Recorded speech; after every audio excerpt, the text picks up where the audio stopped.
Guys, welcome back to my channel. कैसे हैं आप सब लोग? आशा उम्मीद करते हैं आप सब लोग अच्छे होंगे। मैं भी बहुत अच्छी हूँ। तो आज काफ़ी टाइम बाद ना मैं अपने व्लॉग की शुरुआत कर रही हूँ मुझसे बोलते हुए, क्योंकि मोस्टली मैं आजकल वॉइस ओवर ही कर रही थी।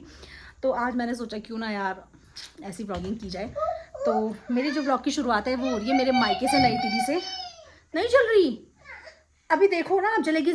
तो मैं जो हूँ अभी मायके में हूँ, तो मैंने सोचा कि व्लॉग शुरू कर देती हूँ। मेरा बेटा रो रहा है यार, वो इसलिए क्योंकि इसकी जो बॉल है ना, इसमें लाइट जलती थी, जल ही नहीं रही। वाह देखो चल गई, ये देखो। तो ये ना बॉल से खेला था, तो ये लाइट वाली बॉल है, जैसे से ऐसे ज़मीन में फेंकते तो लाइट जलाती है। का जो मौसम है कुछ इस तरीके का है। आज जो है थोड़ी सी धुंध धुंध से लगी हुई है, धूप भी नहीं है, छाया छाया सी हो रखी है। और ये लीजिए हमारे स्ट्रॉबेरीज के पेड़, जिसमें ना आ तो रखी है पर ग्रेट नहीं हुई अभी। ये है मेरी मम्मी और ये मेरा बेटा, देखो रो रहा है बस। यहाँ पे बैठे हुए हैं, मम्मी इसको खिला रही है, पता नहीं रोता ही रहता है। पैर सीधे करके बैठो। काम वगैरह जो सब कुछ हो चुका है। टाइम जो है वो रहे 12 और आज जो है पूर्णमासी है, तो मम्मी लोगों का तो व्रत है, मम्मी का और भाई का। मेरा और मेरे बेटे का तो नहीं है, तो इसीलिए हम बनाएंगे आज खिचड़ी। क्योंकि जब 2 ही जने होते हैं तब दाल चावल खाने का मन नहीं करता, और बहुत सारे बर्तन भी होते हैं ना, तो मुझे धुलना अच्छा भी नहीं लगता तो इसीलिए हमने सोचा कि हम खिचड़ी बनाते हैं, इसीलिए। और बस अभी मैं फ़िलहाल यहीं हूँ, कुछ दिन तो आपको यहीं के ब्लॉग देखने को मिलेंगे। तो ये मम्मी ने पीसी थी जी दाल वगैरह, इसमें ना मिर्च वगैरह नमक वगैरह सब कुछ मिला दिया था। ये पीछे से मेरा बेटा भी लगा हुआ है यार। मम्मी लग गई थी पकौड़ी बनाने की तैयारी में। उसके लिए मम्मी ने पन्नी वगैरह रखी थी, वो इसलिए ताकि पकौड़ी की शेप बन सके। मम्मी पकौड़े बना रही थी, क्योंकि मम्मी के हाथ की जो पकौड़े है ना वो बहुत ही ज़्यादा यम्मी होते हैं, हर किसी को पसंद आते हैं। और आज हमारे घर में बन रहे थे मूँग दाल के पकौड़े, क्योंकि मूँग दाल के जो पकौड़े होते हैं ना वो बहुत हेल्दी होते हैं, वो इसलिए वो पेट को कोई नुकसान नहीं करते, है ना। वैसे तो ऑयली चीज़ें कुछ भी अच्छी नहीं होती, बट मूँग दाल और दालों के अकॉर्डिंग टू मच बेटर है, तो इसलिए।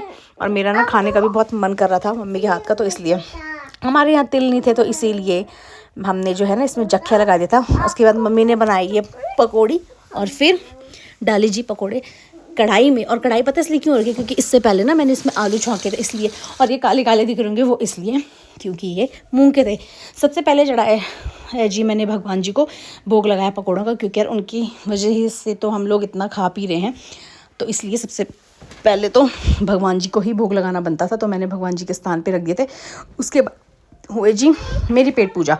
तो मैंने जब पकोड़े टेस्ट करे ना, वो बहुत टेस्टी हो रहे थे, मतलब अच्छे हो रहे थे कर करे। मम्मी ने बोला गरम गरम पकौड़ी ना टेस्टी होती है, ठंडे होकर फिर अच्छे नहीं लगते वो। तो मेरा बेटा ने भी बोला मुझे कि मम्मा मुझे ना छोटे छोटे टुकड़े करके दो। उसके बाद उसने तो सॉस के साथ खाए वो।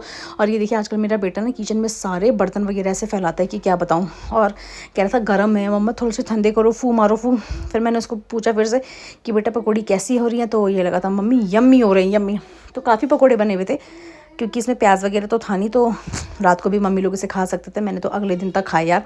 उसके बाद हमने रात का खाना बनाने की तैयारी शुरू हो गई थी, क्योंकि व्रत है इसलिए। तो आज हम बना रहे थे आलू बीन की सब्ज़ी और आलू का झोल। तो वही जो कढ़ाई थी तेल वाली ना, मैंने वही यूज़ करी। उसके बाद देखिए हमारे टिहरी में कुछ ऐसा हो रहा था, मतलब मौसम ना अजीब सा हो रहा था, बूंदी बूंदी सी बारिश आ रही थी, और थोड़ी देर बाद ना मौसम बिल्कुल सेट हो गया था, पता नहीं यार क्या ही हो रहा था। उसके बाद सब्ज़ी वगैरह बनाने के बाद मम्मी ने जो है रोटियां बनाना शुरू कर दिया था, और साथ में वहाँ पे सब्ज़ी पकड़ी थी। फिर पूजा वगैरह की, हमने प्रसाद वगैरह खाया। बस उम्मीद करती हूँ व्लॉग पसंद आया होगा। Thanks for watching, bye bye.